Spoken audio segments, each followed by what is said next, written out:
Have you ever lain awake at night, staring at the ceiling, replaying the same memory again and again, as if your brain simply refuses to let you rest? Have you ever walked away from a conversation only to spend hours analyzing every single word you said, wondering if you sounded foolish or if the other person secretly judged you? Or faced a decision, big or small, and instead of choosing, you froze, trapped in endless what-ifs, until your confidence was completely drained? Why does your brain create problems that don't even exist? Why do you keep fighting battles in your head, battles that never actually happen?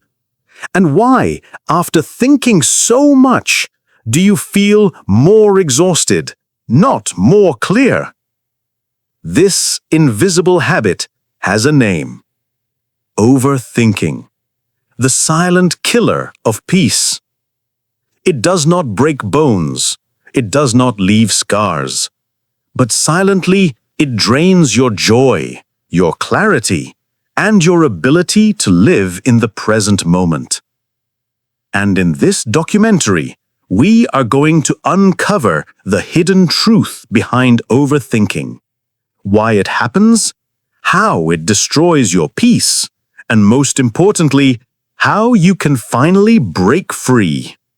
Stay with me until the end, because the answers you've been searching for may just change the way you see your own mind forever. Chapter 1. What is overthinking? At first glance, overthinking can look like intelligence. People who think deeply are often praised as wise, careful, even brilliant. But overthinking is not deep thinking. It is not wisdom. It is its shadow. Thinking is a tool. Like a flashlight, it shines into the darkness, helping us solve problems, plan futures, and create possibilities. But overthinking, that is when the flashlight points at the same corner again and again, blinding us instead of guiding us. Psychologists call this rumination. The word comes from the Latin root, meaning to chew over and over. Just as a cow chews the same grass repeatedly, gaining nothing new, overthinking chews the same thoughts endlessly, draining your energy while producing no clarity. It shows up in two main forms. Dwelling on the past. We replay regrets, mistakes, embarrassing moments. Why did I say that? What if I had chosen differently? We try to rewrite the past in our heads, even though the past cannot be changed. Worrying about the future. We imagine disasters, rejections, failures. What if I fail? What if it all goes wrong? We try to predict a future that hasn't arrived, and often never will. Both are thieves. Both rob us of the only reality we truly possess, the present moment. The Roman emperor and philosopher Marcus Aurelius wrote in his Meditations, "You have power over your mind, not outside events. Realize this, and you will find strength." But overthinking does the opposite. Instead of mastering our mind, we let our mind master us. This is the essence of overthinking. Thought turned against itself. Reflection becomes rumination. Planning becomes paralysis. Imagination becomes imprisonment. Chapter 2. Why do we overthink? If overthinking is so painful, why do we keep doing it? Why does the mind loop like a broken record, replaying what we wish to forget? There are 4 main reasons. 1. Fear. Fear of failure, fear of judgment, fear of the unknown. Your mind whispers, if I think through every detail, I can avoid pain. But the opposite happens. The more you think, the more anxious you become. Instead of preventing pain, overthinking multiplies it. The illusion of control. Humans crave certainty. We want to believe that if we analyze enough, we can control outcomes. But life is unpredictable. Chaos is part of existence. Overthinking tricks us into feeling prepared, but it never guarantees safety. Habit. Neuroscience teaches us the brain is plastic. Whatever pattern you repeat, it strengthens. If you constantly replay thoughts, that loop becomes automatic. Overthinking becomes your default setting, like background noise you can't switch off. Modern society. We live in an age of noise. Social media fuels comparison. News fuels fear. Advertising fuels dissatisfaction, and endless consumer choices fuel doubt. Philosopher Alain de Botton called this the unbearable weight of choice. Should you buy this or that? Should you live here or there? Should you be more like them? Every scroll, every headline, every ad strengthens the loop. And so we become a society addicted to overthinking. Chapter 3. The Hidden Dangers of Overthinking. On the surface, overthinking looks harmless. After all, what's wrong with just thinking a little more? But here's the truth. Overthinking is not harmless. It's corrosive. It quietly erodes your peace, your health, your relationships, and even your potential. Let's begin with your mind. Overthinking fuels anxiety. Each time you imagine a disaster, your brain reacts as if it's real. Your heart races, your muscles tense, your body prepares for battle. But there is no battle, only imagination. And when the mind loops around regrets, guilt, or failures, depression sinks in. You start to believe you are defined by mistakes, even if they happened years ago. Next, the body. Stress hormones like cortisol flood your system. Your immune defenses weaken. Your sleep is stolen. Chronic stress raises your risk of heart disease and drains your energy. Your body pays for wars your mind invents. Then come decisions. Ironically, the more you analyze, the harder it becomes to choose. Psychologists call this analysis paralysis.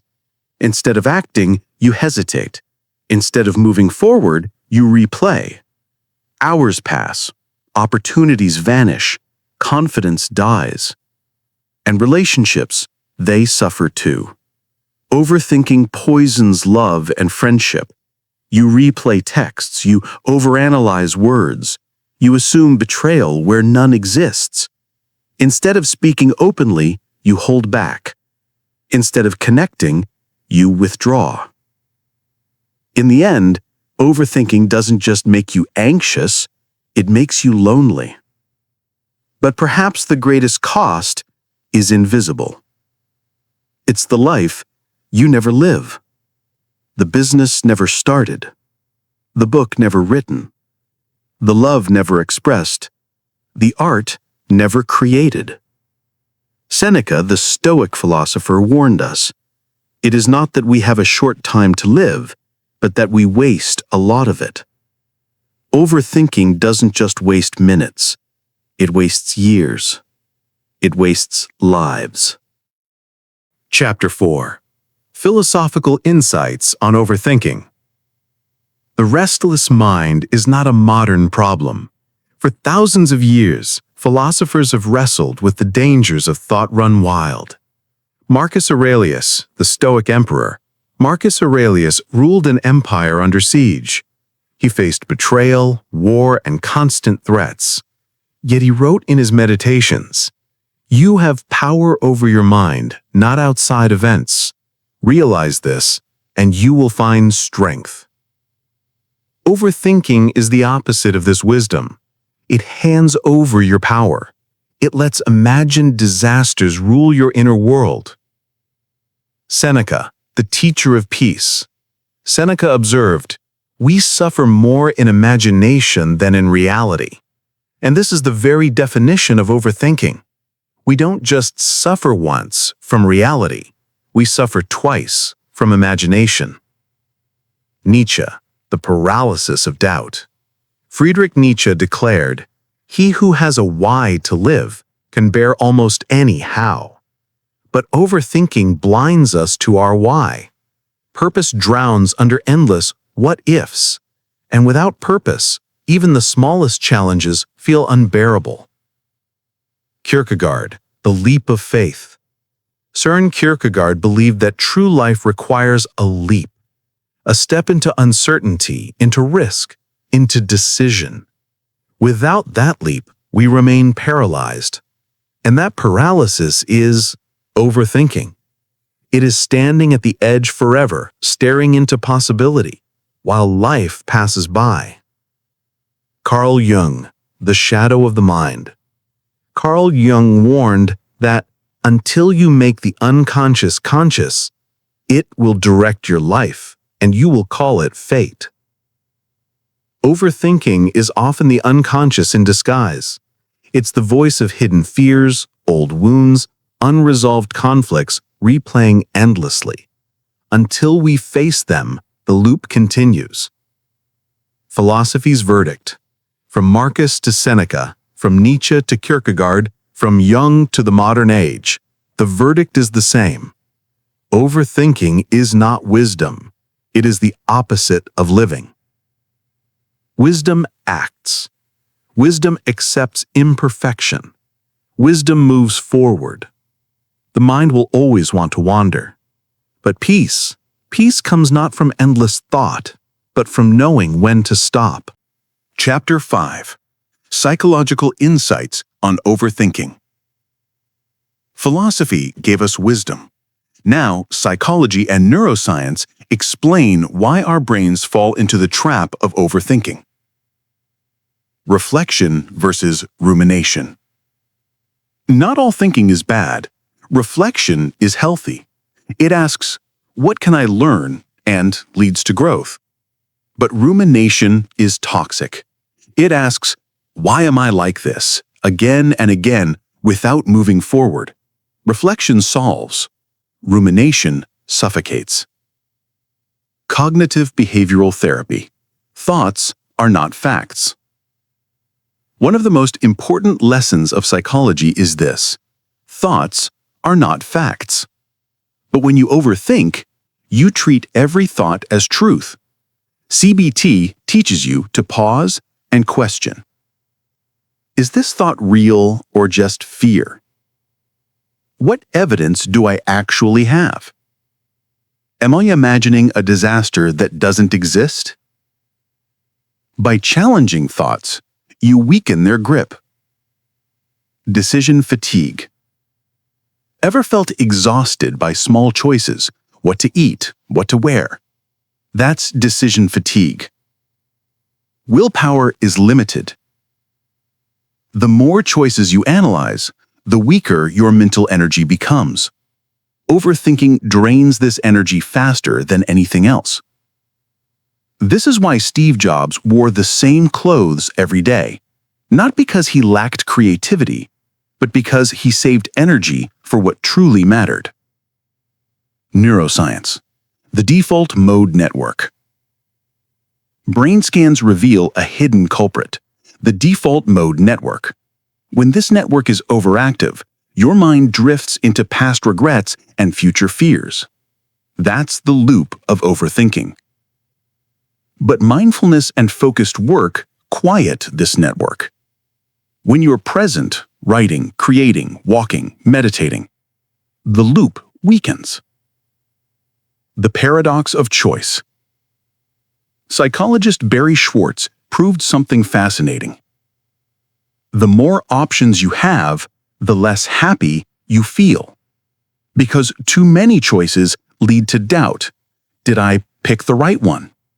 Overthinking thrives in this uncertainty. Perfectionism and paralysis. At the root of many loops lies perfectionism. You wait for the perfect moment, the perfect plan, the perfect answer. But perfection never comes. And so you wait and wait and waste. Overthinking is the shadow of perfectionism. Chapter 6. Breaking Free from Overthinking. So, how do we escape? The good news: overthinking is not destiny. It is a habit, and habits can be broken. Here are the tools. 1. Action over analysis. The Stoics said, "Don't waste time arguing what a good life is. Live it." When you're stuck, ask, "What small step can I take right now?" Send the text, start the project, move your body. Action silences fear. 2. Journaling. Write your thoughts down.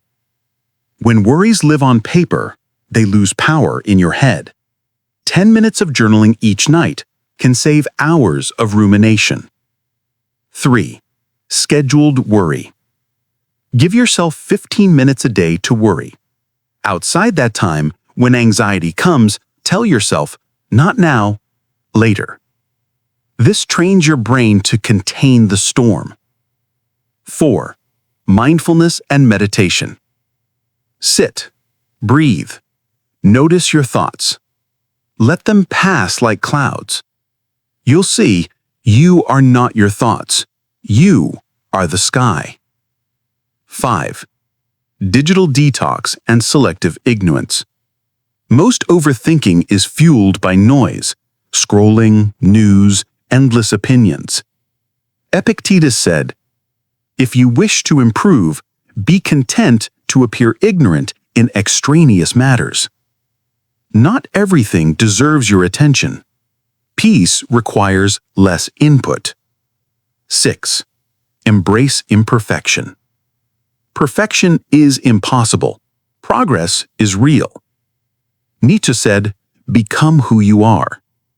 Mistakes are not the end. They are the beginning. 7. Reframe failure.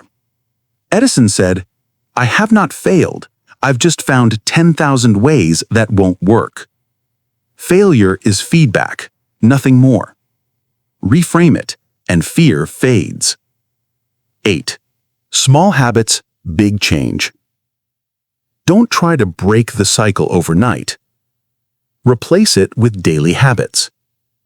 Swap scrolling for a short walk. Swap self-criticism for gratitude. Swap hesitation for one small act of courage. Every small step rewires the brain. Over time, peace becomes the default. The final truth. Let's return to the questions we asked at the start. Why does your brain create problems that don't exist? Why do you fight battles in your head that never happen? Why, after so much thinking, do you feel drained instead of clear? The answer is simple: overthinking. The silent killer of peace. But here's the hope. It is not who you are. It is only a habit, and habits can be broken. Seneca told us not to waste life. Marcus Aurelius told us to master the mind. Nietzsche told us to live boldly. Kierkegaard told us to leap. Jung told us to face the shadow. All point to the same truth: that peace is not found in endless thought. Peace is found in living. So today, choose differently. Choose action over paralysis. Choose presence over rumination. Choose courage over fear. Choose peace over noise. Because your life is happening now, and it will not wait forever. The storm of overthinking does not define you. Beyond the clouds, the sky of peace has always been waiting.